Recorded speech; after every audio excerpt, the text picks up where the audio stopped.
नमस्कार दोस्तों, मैं हूं पुनीत और आप सुन रहे हैं प्रोग्राम कम्युनिटी कलर्स रेडियो उड़ान पर। और इस वक्त बज चुके हैं रात के 9, दिन शुक्रवार, और कम्युनिटी कलर्स में आप सभी का हार्दिक स्वागत और अभिनंदन है। कम्युनिटी कलर्स एक ऐसा प्रोग्राम जिसमें होती हैं डिसेबिलिटी न्यूज़ और साथ ही साथ होते हैं बहुत सारी इंफॉर्मेशंस, जानकारियाँ, सूचनाएं और बहुत से नए नए सेगमेंट्स भी। फिलहाल न्यूज़ बुलेटिन आप प्रोग्राम कम्युनिटी कलर्स में सुनते हैं जिसमें होती हैं डिसेबिलिटी न्यूज़, और बहुत जल्द हम आपके लिए कोई ना कोई नया सेगमेंट लेकर हाजिर हो जाएंगे प्रोग्राम में। हमारा प्रोग्राम कम्युनिटी कलर्स आप बहुत पसंद करते हैं, प्रोग्राम को बहुत प्यार देते हैं, हम आपके इसके लिए तहे दिल से शुक्रगुजार हैं। हम आपसे ये कहते रहते हैं कि अगर आप किसी तरह का कोई सेगमेंट इस प्रोग्राम में चाहते हैं तो आप हमें सजेशन दिया करें, सुझाव दिया करें, ताकि हम उन्हें अपने इस प्रोग्राम में इम्प्लीमेंट कर सकें।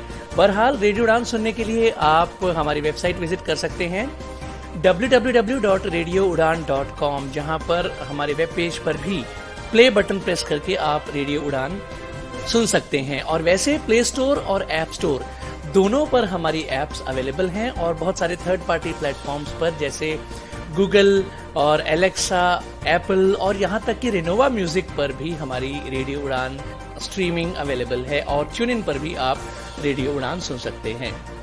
हमारा फेसबुक पेज लाइक करें, हमारे ट्विटर को फॉलो करें, हमारा यूट्यूब चैनल सब्सक्राइब करें, हमारे व्हाट्सएप ग्रुप्स को ज्वाइन करें। प्रोग्राम कम्युनिटी कलर्स आप सुन रहे हैं मेरे यानी पुनीत के साथ। बिना देर किए सबसे पहले आइए सुन लेते हैं न्यूज हेडलाइंस। बॉलीवुड के बादशाह बिग बी ने सुनाई सोशल मीडिया पर एक खूबसूरत कहानी। गुरुग्राम का एक संगठन कर रहा है प्रयास एनिमेटेड कहानियों के माध्यम से बौद्धिक विकासात्मक अक्षमताओं के बारे में जागरूकता फैलाने के। Cricket association for the blind Delhi के द्वारा एक कैंप का आयोजन। दिल्ली के स्कूलों में विकलांग बच्चों की पहचान के लिए विशेष स्क्रीनिंग अभियान। सुनेंगे दिल को छू लेने वाले भारत के पहले wheel chair food delivery man की स्टोरी। केंद्रीय मंत्री हरदीप सिंह पुरी ने कहा, विकलांग लोगों के लिए नीतिगत समाधान खोजने की जरूरत। जन्मजात हृदय रोग से पीड़ित पुष्पा को सफल इलाज के लिए भेजा गया पटना। सुप्रीम कोर्ट ने केंद्र से मांगा जवाब, पूछा विकलांग आईपीएस उम्मीदवारों के लिए पात्रता के मानक कम क्यों नहीं किए जा सकते। Leadership and employment readiness training program लेंगे नेतृत्व और रोजगार तैयारी प्रशिक्षण कार्यक्रम की जानकारी। लखनऊ में 26 वर्षीय दिव्यांग छात्रा की आत्महत्या, कई छात्रों ने हाईवे किया जाम। नीट यूजी 2022 के रिजल्ट जारी, राजस्थान की तनिष्का बनी ऑल इंडिया टॉपर। 26,403 पेंशनर्स की पेंशन पर संकट के बादल। उत्तराखंड के एक शिक्षक के लिए राष्ट्रपति मुर्मू ने तोड़ा प्रोटोकॉल, खुद मंच से उतरकर किया सम्मानित। न्यूज हेडलाइंस के बाद बारी डिटेल्ड न्यूज बुलेटिन की, लेकिन उससे पहले छोटा सा ब्रेक के बाद वापस आएंगे। सुनते रहिए program community colours only on radio Udaan, a flight of life. क्या आप आरजे बनना चाहते हैं? क्या आपको लगता है कि आपकी आवाज श्रोताओं को मंत्रमुग्ध कर सकती है? जी हाँ, रेडियो उड़ान आपके लिए लेकर आए हैं आरजे बनने का सुनहरा मौका। रेडियो उड़ान आरजे हंट सीजन 2 की अपार सफलता के बाद रेडियो उड़ान लाए हैं रेडियो उड़ान आरजे हंट सीजन 3, जिसमें आप जीत सकते हैं आरजे बनने का मौका। इतना ही नहीं, 10,000 तक के कैश प्राइजेस। तो सोचना कैसा, आज ही रेडियो उड़ान की वेबसाइट पे जाएं, लॉग इन करें www.radioudan.com और खुद को रजिस्टर करें। अधिक जानकारी के लिए हमें ईमेल करें danish.mahajan88@gmail.com। रेडियो उड़ान, रेडियो उड़ान, रेडियो उड़ान, फ्लाइट ऑफ लाइफ, रेडियो उड़ान, फ्लाइट ऑफ लाइफ, रेडियो उड़ान। प्रोग्राम में आप सभी का स्वागत। डिटेल्ड न्यूज बुलेटिन जारी है। दोस्तों, प्रोग्राम की शुरुआत में एक ब्लॉकबस्टर खबर बिग बी अमिताभ बच्चन जी की। बॉलीवुड के शहंशाह अमिताभ बच्चन अलग अलग वजहों से सोशल मीडिया पर हमेशा ही चर्चा में रहते हैं। वे अपने ब्लॉग के जरिए अपने जीवन से जुड़े कई अनुभव साझा करते नजर आते हैं और अब एक बार फिर से बिग बी ने एक खूबसूरत कहानी सुनाई है। अपने ब्लॉग में पहली बार उन्होंने अपना खुद का दिमाग सुन्न कर देने वाला एक अनुभव साझा किया है। अमिताभ बच्चन ने एक ब्लॉग में कहा है कि वे कौन बनेगा करोड़पति 14 के सेट पर अवनी नाम की एक लड़की से मिले। अवनी से इस मुलाकात के बारे में अमिताभ बच्चन ने अपना अनुभव साझा किया। दोस्तों, अवनी एक विकलांग लड़की है। बिग बी ने कहा है कि उसकी सहज गति अद्भुत थी। उसे देखकर अमिताभ जी को उनके उस समय की याद आ गई जब वे अपने हाथ पैर हिला नहीं पा रहे थे और कम्प्लीटली बेड रिडन हो गए थे, लेकिन उचित उपचार के कारण असंभव भी संभव हो गया और उनकी हालत में सुधार हुआ। फ्रेंड्स, बिग बी की ये इमोशनल पोस्ट सोशल मीडिया पर काफी वायरल हो रही है। दोस्तों, अब सुनते हैं ये अनूठी खबर गुरुग्राम से। एक आदर्श दुनिया में रहने की कल्पना करें, जहां लोग एक दूसरे के साथ अच्छी तरह से पेश आते हैं। यहाँ पर हर एक जगह सभी के लिए सुलभ है। गुरुग्राम स्थित गैर लाभ सरकारी संगठन द सर्वोदय कलेक्टिव द्वारा बनाई गई इंस्टाग्राम पर आधारित एक कॉमिक है। इसका नाम है नैना की समावेशी दुनिया। इसके माध्यम से कोई भी इस यूटोपिया की एक झलक प्राप्त कर सकता है। दोस्तों, द सर्वोदय कलेक्टिव द्वारा बनाई गई इस कॉमिक का उद्देश्य भारत में बौद्धिक और विकासात्मक विकलांग व्यक्तियों के बारे में जागरूकता बढ़ाना है।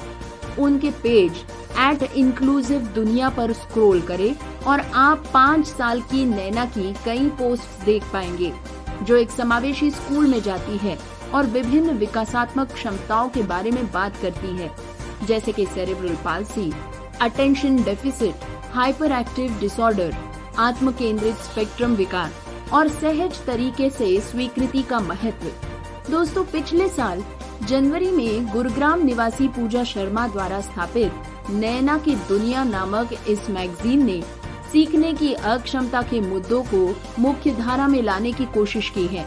पूजा बताती है कि मेरे पूरे जीवन में मैंने देखा है कि इस क्षेत्र में कितनी कम सेवाएं प्रदान की जाती है। लॉकडाउन के बीच मुझे अपने समुदाय पर प्रभाव का एहसास हुआ। नैना की समावेशी दुनिया इस कॉमिक के माध्यम से पूजा शर्मा और उनकी टीम, जिनमें एक चित्रकार और एक लेखक भी शामिल है, लोगों से प्राप्त होने वाले विकासात्मक अक्षमताओं के बारे में सवालों के जवाब देते हैं। टीम विकलांगता के एक पहलू को चुनौती देती है और दर्शकों को ये समझाने में मदद करती है कि वे कैसे सहयोगी बन सकते हैं। ऑटिज्म क्या है, या सुरक्षित स्थान कैसे चुना जाए, या कोई भी बुनियादी चीज। पूजा शर्मा आगे कहती है कि हम केवल ये दिखाना चाहते हैं कि कैसे छोटे छोटे तरीकों से वास्तव में ज्यादा पैसा खर्च न करते हुए कोई भी मित्र या सहयोगी बन सकता है। साथ ही अरुंधति देशमुख नामक भोपाल स्थित कॉमिक की चित्रकार कहती है कि कॉमिक्स के माध्यम से टीम कई लोगों तक पहुंचने में सक्षम रही है और इस प्रक्रिया में मासिक धर्म, स्वास्थ्य, लिंग तरलता इत्यादि जैसी अन्य अवधारणाओं के बारे में बात होती है। हमारा लक्ष्य पूरी दुनिया के दर्शक हासिल करना है। भले ही इन विषयों से निपटना बहुत मुश्किल है, लेकिन हम उन्हें हल्का और संवाद में लाने के योग्य बनाने की कोशिश कर रहे हैं। हम इस बातचीत को आगे ले जाना चाहते हैं। दोस्तों, इस चल रही कॉमिक श्रृंखला के साथ टीम छात्रों, शिक्षकों और साथ ही साथ माता पिताओं के साथ विकलांग लोगों से बातचीत करने के लिए सभी प्रकार के सत्र आयोजित करती है। पूजा शर्मा कहती है कि हमें छात्रों और अभिभावकों से समान रूप से शानदार प्रतिक्रिया मिली है। कार्यक्रम को आगे बढ़ाने के लिए मैंने सोचा है कि हम इस विचार को आगे बढ़ाने और समूहों में इस तरह की बातचीत प्रदान कर सकते हैं। दोस्तों, आपको बता दें कि इस संगठन ने पहले ही भोपाल, चेन्नई, बेंगलोर आदि सहित विभिन्न राज्यों में ऐसे कई सत्र आयोजित किए हैं। दोस्तों, अब बारी है एक शुभ समाचार की। Cricket association for the blind Delhi के द्वारा एक कैंप का आयोजन करवाया जा रहा है। इस कैंप में स्किल डेवलपमेंट की ट्रेनिंग कराई जाएगी। इसी के साथ क्रिकेट की कोचिंग भी कराई जाएगी। यहाँ कोचिंग कैंप 20 दिनों के लिए लगाया जाएगा ट्रेनिंग के दौरान रहने और खाने की व्यवस्था बोर्ड के द्वारा कराई जाएगी। जो सभी दोस्त स्किल डेवलपमेंट की ट्रेनिंग के लिए इच्छुक हैं और क्रिकेट कोचिंग के लिए इच्छा रखते हैं, वे सभी लोग इस कोचिंग कैंप को जरूर ज्वाइन करें। ये पूरा सेशन 20 दिनों का होगा। ये कोचिंग कैंप सिर्फ पुरुषों के लिए लगाया जा रहा है। रजिस्ट्रेशन कराने के लिए इन नंबरों पर संपर्क करें 888-7817-253 और 9871766599। Kindly note, a camp is being organized by the Cricket Association for the Blind, Delhi. In this camp, skill development training will be conducted, along with which cricket coaching will also be conducted. This coaching camp will be organized for 20 days. The arrangements will be made by the board. All the friends who are interested for skill development training and have a desire for cricket coaching, all those people must join this coaching camp. This session will be of 20 days. This coaching camp is being organized only for men. To register, please contact 8887817253 or 9871766599। दोस्तों, अब जानकारी लेते हैं दिल्ली में जल्द ही शुरू होने वाले इस अभियान के बारे में। अधिकारियों ने बताया है कि ये अभियान श्रवण बाधित व्यक्तियों के लिए राष्ट्रीय सप्ताह के संबंध में आयोजित किया जाएगा और इसका उद्देश्य विकलांग बच्चों के लिए शिक्षण सहायता को बढ़ाना है। अधिकारियों ने कहा कि विकलांग बच्चों और विशेष जरूरतों वाले बच्चों को पहचान के दिल्ली सरकार नई दिल्ली नगर परिषद के तहत आने वाले नागरिक स्कूलों और दिल्ली नगर निगम के तहत आने वाले स्कूलों सहित सभी स्कूलों में एक विशेष स्क्रीनिंग अभियान चलाने की योजना बना रही है। उन्होंने कहा कि स्क्रीनिंग ड्राइव सभी के लिए समावेशी समुदायों का निर्माण करने के विषय में आयोजित की जाएगी, जो श्रवण बाधित व्यक्तियों के लिए अंतर्राष्ट्रीय सप्ताह के सहयोग से गतिविधि के हिस्से के रूप में है। ये अभियान 12 सितंबर से शुरू होगा और 23 सितंबर को समाप्त होगा, जब दिल्ली के सभी स्कूलों में अंतर्राष्ट्रीय सांकेतिक भाषा दिवस मनाया जाएगा। इस सरकारी अधिकारी ने बताया कि अभियान के तहत RPWD अधिनियम 2016 में दिए गए 21 विकलांगों की स्क्रीनिंग की जाएगी। कक्षा शिक्षक, विषय शिक्षक, CWSN और PGT, TGT विशेष शिक्षा शिक्षकों के सहयोग से स्कूल स्तर की स्क्रीनिंग आयोजित की जाएगी। परियोजना का मुख्य उद्देश्य बच्चों पर लेबल लगाना या उन्हें अलग थलग करना नहीं है, बल्कि आगे के मूल्यांकन, पहचान, प्रमाणन, शैक्षणिक सहायता को बढ़ावा देना, सीखने को बढ़ाना और विकलांग बच्चों के बीच विषय प्रधान शिक्षकों की भागीदारी को प्रोत्साहित करना है। अधिकारियों ने बताया है कि इस अभियान के तहत मिशन बुनियाद के तहत छात्रों को पात्रों और अंकों की गिनती और पहचान में उनके कौशल पर फिर से परीक्षण किया जाएगा। सभी स्कूलों में विशेष शिक्षा शिक्षकों द्वारा स्क्रीनिंग प्रक्रिया की जाएगी। दोस्तों, अब बारी है इस इंस्पायरिंग न्यूज की। सुनते हैं व्हील चेयर पर फूड डिलीवरी करने वाले गणेश मुर्गन की कहानी। फ्रेंड्स, इंटरनेट ने हमारी लाइफ को बहुत ही आसान बना दिया। बस एक क्लिक और सभी जानकारी हमारे सामने आ जाती है। लेकिन आपने ये नहीं देखा होगा कि ये बात हमारे जीवन पर कितना गहरा असर डाल रही है। कई लोगों की इंस्पायरिंग स्टोरीज हैं जो अपने लक्ष्य को पाने के लिए हर मुमकिन कोशिश करते हैं। उन्हीं स्टोरीज में से आज हम आपके लिए लेकर आए हैं अपने सपनों को साकार करने और कड़ी मेहनत करने के लिए इंस्पायर और मोटिवेट करने वाली स्टोरी चेन्नई के गणेश मुर्गन की। मिलिए एक ऐसे व्यक्ति से जो विपरीत परिस्थितियों से भी डट कर लड़े हैं। गणेश मुर्गन चेन्नई के 37 वर्षीय ऐसे व्यक्ति हैं जो व्हील चेयर में लोगों को खाना पहुंचाते हैं। लगभग 6 साल पहले एक ट्रक की चपेट में आने के बाद से उनकी रीढ़ की हड्डी में गंभीर चोट लग गई थी, जिसकी वजह से वो आंशिक रूप से लकवाग्रस्त हो गए। दुर्घटना से बेफिक्र होकर वे अपनी डिलीवरी के लिए मोटर चलित व्हील चेयर का सहारा लेकर काम पर बने रहने में सफल रहे।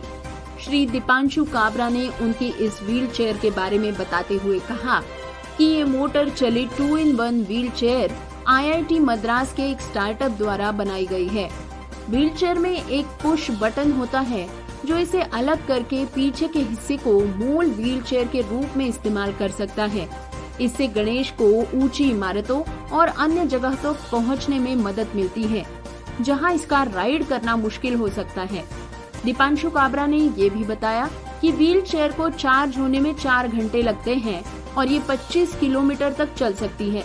मुरुगन की तारीफ करते हुए उन्होंने लिखा कि गणेश मुरुगन उन सभी के लिए एक प्रेरणा है जो मुश्किलों से लड़ने की बजाय हार जाते हैं।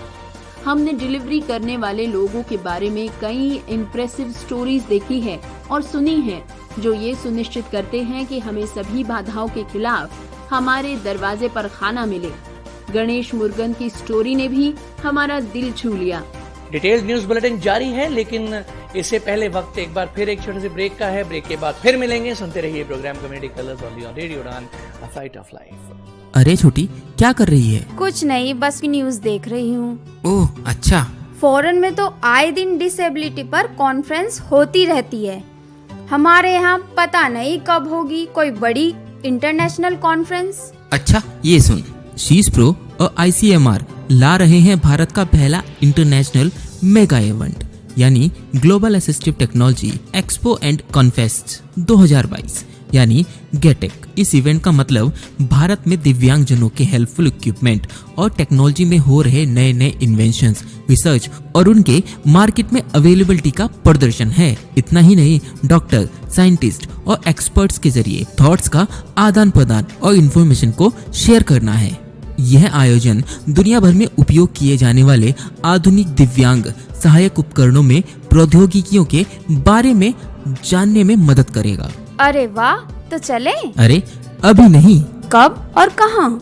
ये event GMR ground arrow city new Delhi में 7, 8 और 9 दिसंबर को आयोजित किया जाएगा। गेटेक में भारत और दुनिया के कई देशों से दिव्यांगजनों, डॉक्टरों, स्वयंसेवी संस्थाओं, शासकीय उपक्रमों एवं दिव्यांग सहायता उपक्रमों का विशाल समागम होगा। गेटेक को DRDO, WHO, पैरालंपिक इंडिया, सामाजिक एवं अधिकारिता मंत्रालय का सहयोग प्राप्त है। फ्रांस इस इवेंट के कंट्री पार्टनर है।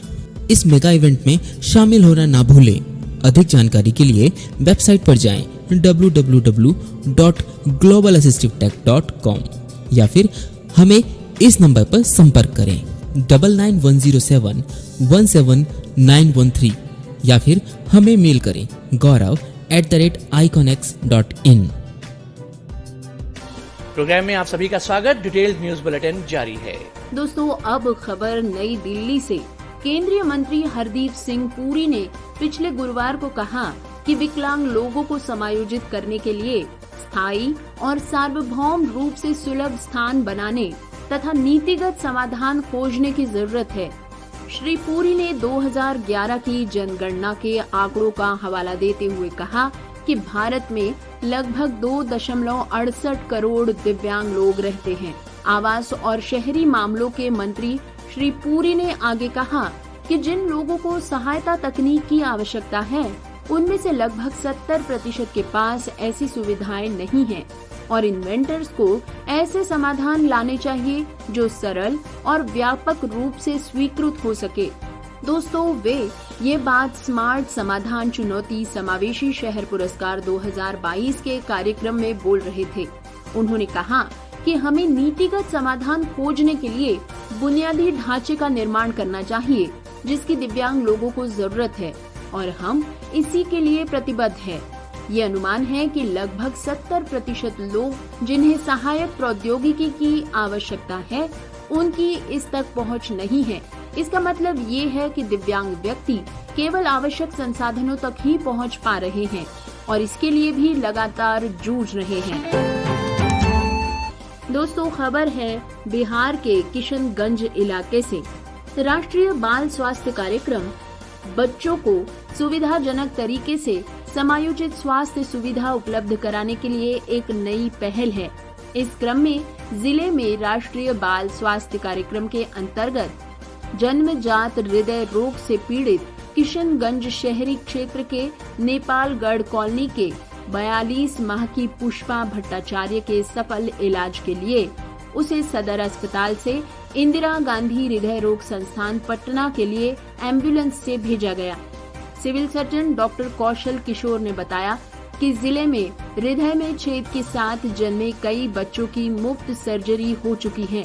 वहीं उन्होंने ये भी बताया कि जिले में RBSK में शामिल मुख्यमंत्री बाल हृदय योजना के तहत हृदय रोग से पीड़ित बच्चों का समुचित इलाज किया जा रहा है और पीड़ित बच्चे स्वस्थ भी हो रहे हैं।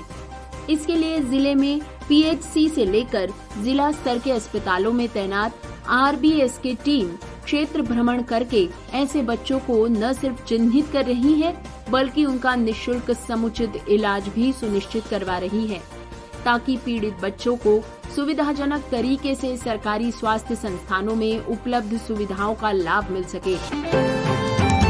दोस्तों, मुड़ते हैं एक गंभीर मुद्दे की ओर, सुनते हैं सुप्रीम कोर्ट का इस बारे में क्या कहना है। दोस्तों, प्रिंट मीडिया में ये खबर कई जगहों पर कवर की गई है कि सुप्रीम कोर्ट ने विकलांग व्यक्तियों द्वारा IPS, IRPFS, DAN-IPS सेवाओं से बहिष्कार को चुनौती देने वाली याचिका पर केंद्र से जवाब मांगा है। दरअसल हाल ही में जस्टिस इंदिरा बनर्जी और जस्टिस MM सुंदरेश ने कहा कि पुलिस में जहां जहां पर भी बहुत ही कम भर्ती की गई है वहां पर विभाग विकलांग व्यक्तियों को समायोजित कर सकता है। ऐसे विकलांग लोग जिन्होंने सेवा परीक्षा उत्तीर्ण की है उन्हें इस जगह का अपना हक मिलना चाहिए। सुप्रीम कोर्ट ने मंगलवार को आश्चर्य जताया कि क्या सरकार भारतीय पुलिस सेवा IPS के लिए आवेदन करने वाले विकलांग उम्मीदवारों के लिए पात्रता के मानकों को कम नहीं कर सकती। यहाँ तक कि याचिकाकर्ताओं ने तो ये भी कहा है कि अगर इजराइल और अमेरिका और कनाडाई सेना विकलांग लोगों को समायोजित कर सकती है तो भारत ऐसा करने में समर्थ क्यों नहीं। हम अच्छी तरह से कोशिश तो कर ही सकते हैं। जस्टिस इंदिरा बनर्जी और जस्टिस MM सुंदरेश ने इस पर कहा कि पुलिस में साइबर अपराध जैसे विभाग है, इनमें बेहद कम लोग काम करते हैं और यहाँ पर ऐसे विकलांग व्यक्तियों को समायोजित किया जा सकता है जिन्होंने सेवा परीक्षा उत्तीर्ण की है। न्यायमूर्ति बनर्जी ने सरकार को याद दिलाया कि एक समय था जब महिलाओं को भी यहाँ पर शामिल होने की अनुमति नहीं थी, लेकिन अब ये स्थिति बदल चुकी है।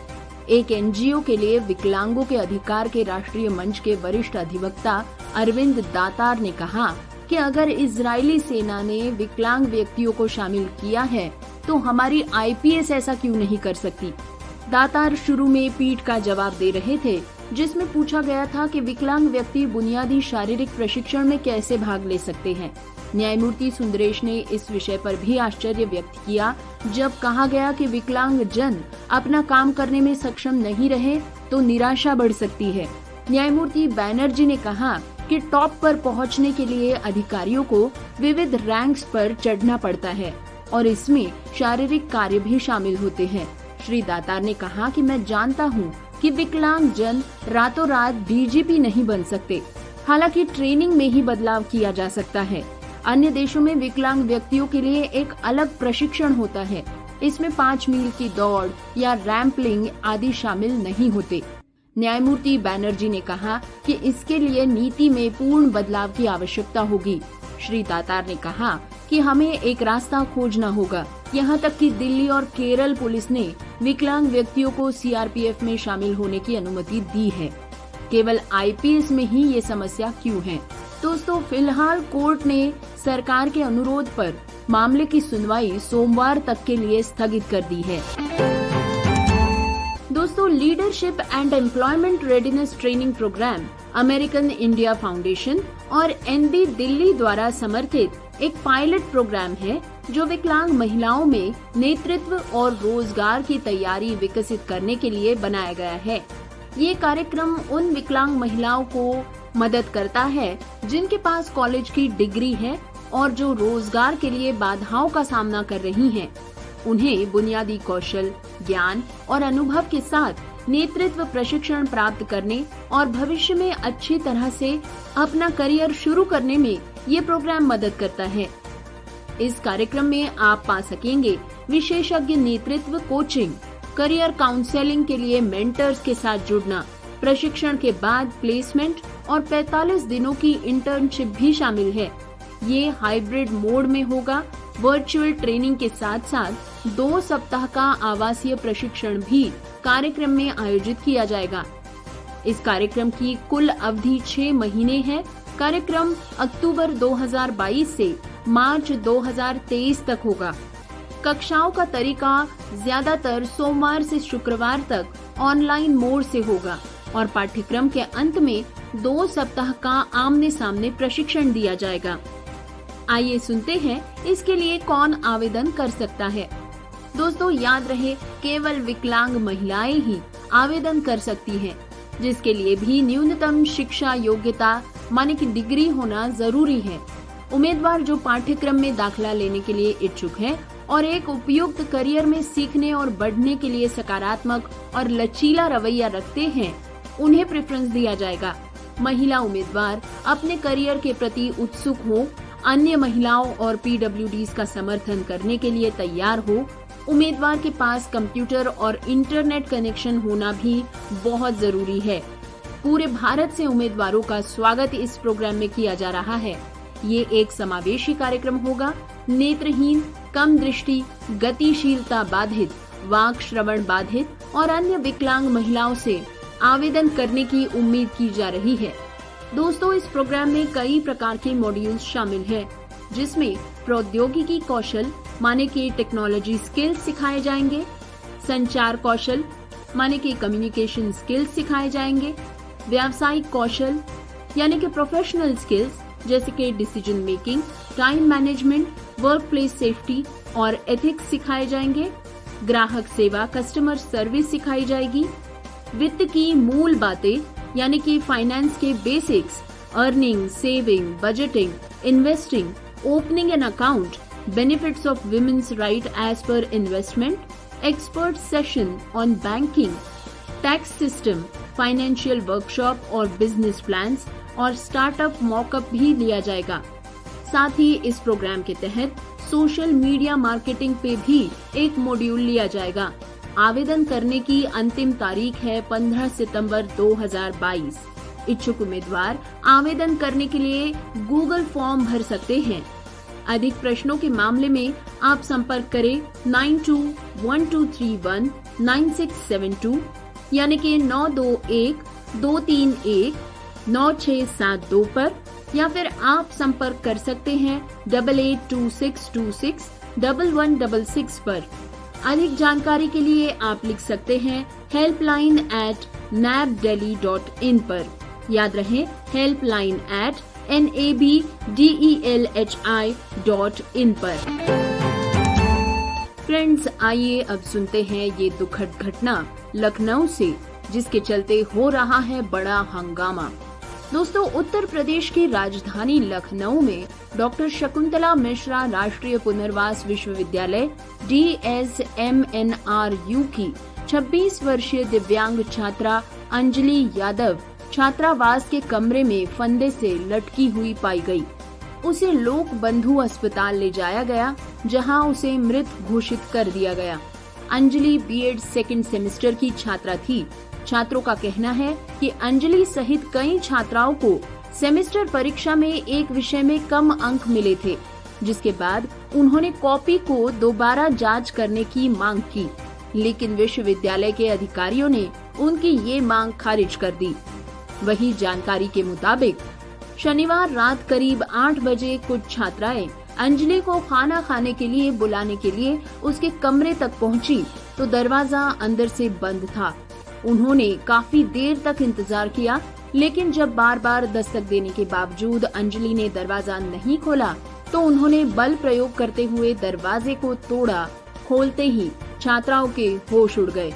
उन्होंने देखा कि अंजलि पंखे में बंधे फंदे से लटकी हुई थी।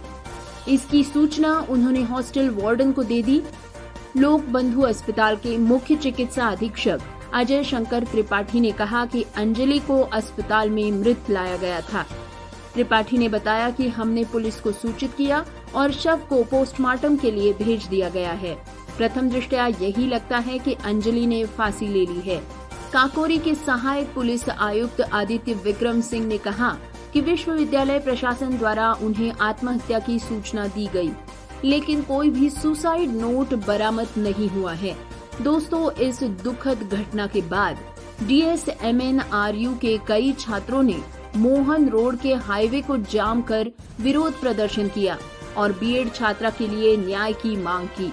विरोध प्रदर्शन को देखते हुए कानून और सुव्यवस्था लागू करने के लिए परिसर में भारी पुलिस बल भी तैनात कर दी गई। दोस्तों, राजस्थान की एक छात्रा तनिष्का ने राष्ट्रीय पात्रता प्रवेश परीक्षा नीट स्नातक 2022 की परीक्षा परिणाम में शीर्ष स्थान हासिल किया है। नीट यूजी 2022 के परिणाम बुधवार देर रात राष्ट्रीय परीक्षण एजेंसी NTA द्वारा घोषित किए गए। देश और विदेशों में 17 जुलाई को हुई इस परीक्षा में कुल 94% उपस्थिति दर्ज की गई थी।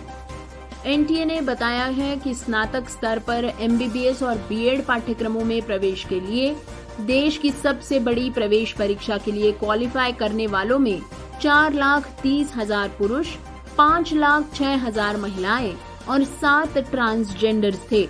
परीक्षा की वर्गवारी में देखा जाए तो करीब 10 लाख योग्य उम्मीदवारों में से 2,82,000 अनारक्षित वर्ग से, 4,50,000 OBC वर्ग से, 1,30,000 SCC वर्ग से, 47,000 ST से और लगभग 80,000 EWS श्रेणी से थे। इसके अलावा विकलांग वर्ग के 2,717 उम्मीदवारों ने भी परीक्षा उत्तीर्ण की है। दोस्तों, अब खबर है उत्तर प्रदेश के मुजफ्फरनगर से। मुजफ्फरनगर जनपद में करीब 26,403 पेंशनर्स की विधवा, वृद्धा और विकलांग पेंशन पर संकट के बादल छाए हुए हैं। इन पेंशनर्स को पेंशन पोर्टल पर अपना आधार प्रमाणीकरण एवं बैंक खातों में आधार लिंक नहीं करवाया गया है। इसी कारण इन पेंशनर्स की पेंशन की अगली किश्त नहीं मिल पाएगी। जनपद में वृद्ध, विकलांग और विधवा 1,02,448 पेंशनर्स में से 76,045 पेंशनर्स ने आधार फीड का कार्य करवाया है। जिला समाज कल्याण अधिकारी विनीत कुमार मलिक ने बताया कि योजना का लाभ लेने के लिए शासन ने इन लाभार्थियों को पेंशन पोर्टल पर अपना आधार प्रमाणीकरण एवं बैंक के खातों में आधार लिंक कराने के निर्देश दिए हुए हैं। अभी तक करीब 27,618 बुजुर्ग पेंशन पोर्टल पर अपना आधार प्रमाणीकरण एवं बैंक खातों में आधार लिंक करा चुके हैं। दिव्यांग जन सशक्तिकरण विभाग में करीब 15,588 दिव्यांग पंजीकृत हैं, जिसमें से सिर्फ लगभग 6,000 दिव्यांग जनों ने अपना आधार लिंक करवाया है, लेकिन 9,000 लोगों ने अपना आधार लिंक नहीं करवाया। उन्होंने बताया कि जो भी लाभार्थी आधार लिंक का कार्य पूरा नहीं कर पाएगा, उसे आगामी पेंशन की किश्त नहीं दी जा सकती। दोस्तों, हाल ही में शिक्षक दिवस पर दिल्ली में आयोजित कार्यक्रम में उत्तराखंड के 2 शिक्षकों को 2022 का राष्ट्रीय पुरस्कार प्रदान किया गया है। इस समय दिव्यांग शिक्षक प्रदीप नेगी को पुरस्कार देने के लिए राष्ट्रपति द्रौपदी मुर्मू ने प्रोटोकॉल तोड़कर मंच से उतरकर उन्हें सम्मानित किया। इसके साथ ही अवार्ड पाने वाले 45 शिक्षकों में जिन 6 शिक्षकों का चयन प्रधानमंत्री नरेंद्र मोदी से इंटरैक्शन के लिए हुआ था, उनमें उत्तराखंड के प्रदीप नेगी भी शामिल है, जिनसे प्रधानमंत्री नरेंद्र मोदी ने उनके शिक्षण कार्य को लेकर जानकारी हासिल की। राष्ट्रपति द्रौपदी मुर्मू ने देश भर के 45 शिक्षकों को पुरस्कार देकर सम्मानित किया। दिव्यांग शिक्षक प्रदीप नेगी को शिक्षक दिवस पर जब दिल्ली में राष्ट्रपति द्रौपदी मुर्मू ने सम्मानित किया, तो कुछ ऐसा हुआ कि जिसकी हर तरफ जमकर तारीफ हो रही है। इस घटना का वीडियो सोशल मीडिया में भी जमकर वायरल हो रहा है। शिक्षा मंत्री धर्मेंद्र प्रधान ने तो इस वीडियो को ट्वीट कर राष्ट्रपति मुर्मू के इस व्यवहार को जनता के लिए प्रेरणादायी बताया है। उत्तराखंड के मुख्यमंत्री पुष्कर धामी ने फेसबुक के जरिए राष्ट्रपति का आभार व्यक्त करते हुए लिखा है कि माननीय राष्ट्रपति श्रीमती द्रौपदी मुर्मू, आपने प्रोटोकॉल तोड़कर जिस तरह उदार हृदय का परिचय दिया है, उत्तराखंड के दिव्यांग शिक्षक प्रदीप नेगी को सम्मानित किया है, उसके लिए मैं समस्त देवभूमि वासियों की ओर से आपका सहृदय आभार व्यक्त करता हूँ। दोस्तों, आइए अब कुछ जानकारी लेते हैं श्री प्रदीप नेगी जी के बारे में। उत्तराखंड से हरिद्वार के शिक्षक प्रदीप नेगी को राष्ट्रीय पुरस्कार से सम्मानित किया गया, जो दिव्यांग होने के बाद भी दूसरे शिक्षकों के लिए मिसाल बन गए। वही कार्यक्रम के दौरान राष्ट्रपति मुर्मू के एक कदम ने सबका दिल जीत लिया और पूरा हॉल तालियों की गड़गड़ाहट से भर गया। शिक्षक प्रदीप नेगी ने बताया कि पीएम से उनकी बातचीत के दौरान उन्हें शिक्षण के कार्य से संबंधित 2 प्रश्न पीएम मोदी ने पूछे थे। पहला सवाल था कि क्या आप ऑनलाइन शिक्षण कार्य को बढ़ावा दे रहे हैं, उसमें दूसरे राज्यों के छात्र भी जुड़ सकते हैं। इस पर प्रदीप नेगी जी ने बताया कि इसके लिए उन्होंने सोशल मीडिया में कई ग्रुप बनाए हैं, जिसके लिए वे दूसरे जिले और राज्यों के स्टूडेंट से भी जुड़ते रहते हैं। इसके लिए वे अपने साथ टीचर्स और अन्य लोगों की मदद लेते हैं, जिसके जरिए वे अपने ज्ञान को अधिक से अधिक लोगों तक पहुंचा सके। इसके बाद दूसरा सवाल उनसे पूछा गया कि क्या आप नवाचार के नए तरीके को एजुकेशन पॉलिसी में इस्तेमाल कर सकते हैं। प्रदीप नेगी जी ने बताया कि ICT के जरिए वे जो भी काम और नवाचार कर रहे हैं, नई एजुकेशन पॉलिसी में इस तरह से पढ़ाई के प्रचार प्रसार का काम होना चाहिए। नई एजुकेशन पॉलिसी में सबसे ज्यादा तवज्जो नवाचार और ऑनलाइन शिक्षण के तरीकों पर देना चाहिए। ऐसे में उनके ये प्रयोग और नवाचार के तरीके इस्तेमाल हो सकते हैं। दोस्तों, सुनते हैं श्री प्रदीप के बारे में कुछ अधिक जानकारी। आपको बता दें, अध्यापन कार्य के साथ ही वे ऑनलाइन पाठ्यक्रम सामग्री निर्माण करने में अहम भूमिका निभा चुके हैं। शिक्षक प्रदीप नेगी ने शिक्षा के क्षेत्र में नवीनतम टेक्निक्स, ICT में ऑनलाइन शिक्षा के कई नवाचार प्रयोग किए हैं, जिनसे उन्हें ICT यानी कि इंफॉर्मेशन कम्युनिकेशन टेक्नोलॉजी में उत्कृष्ट प्रयोग के लिए वर्ष 2014 में भी राष्ट्रीय पुरस्कार मिला है। वर्ष 2016 में इन्हें राज्य विकलांग पुरस्कार के लिए चुना गया। इसके अलावा भी उन्हें विभिन्न राष्ट्रीय एवं अंतर्राष्ट्रीय शिक्षण संस्थाओं ने सम्मानित किया है। इसके अलावा भी उन्हें विभिन्न राष्ट्रीय एवं अंतर्राष्ट्रीय शिक्षण संस्थाओं ने सम्मानित किया है। तो डिटेल्ड न्यूज बुलेटिन के बाद हम आपको सिर्फ इतना कहना चाहेंगे कि आपको हमारा प्रोग्राम कैसा लगा, हमें बताइएगा जरूर अपना फीडबैक। जितने तरीके ऊपर पहले हम रेडियो उड़ान सुनने के आपको बता चुके हैं, उनमें से किसी भी तरीके से आप अपना फीडबैक हम तक पहुंचा सकते हैं। अपने फीडबैक हमें जरूर दीजिए ताकि हम इस प्रोग्राम को बेहतर बना सके। बहरहाल, अब प्रोग्राम के अंजाम की बारी। प्रोग्राम के आखिर में न्यूज हेडलाइंस एक बार फिर। बॉलीवुड के बादशाह बिग बी ने सुनाई सोशल मीडिया पर एक खूबसूरत कहानी। गुरुग्राम का एक संगठन कर रहा है प्रयास एनिमेटेड कहानियों के माध्यम से बौद्धिक विकासात्मक अक्षमताओं के बारे में जागरूकता फैलाने के। Cricket association for the blind Delhi के द्वारा एक कैंप का आयोजन। दिल्ली के स्कूलों में विकलांग बच्चों की पहचान के लिए विशेष स्क्रीनिंग अभियान। सुनेंगे दिल को छू लेने वाले भारत के पहले wheel chair food delivery man की स्टोरी।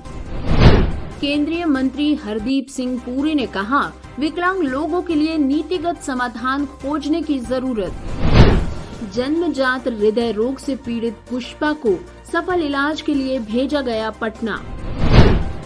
सुप्रीम कोर्ट ने केंद्र से मांगा जवाब, पूछा विकलांग IPS उम्मीदवारों के लिए पात्रता के मानक कम क्यों नहीं किए जा सकते।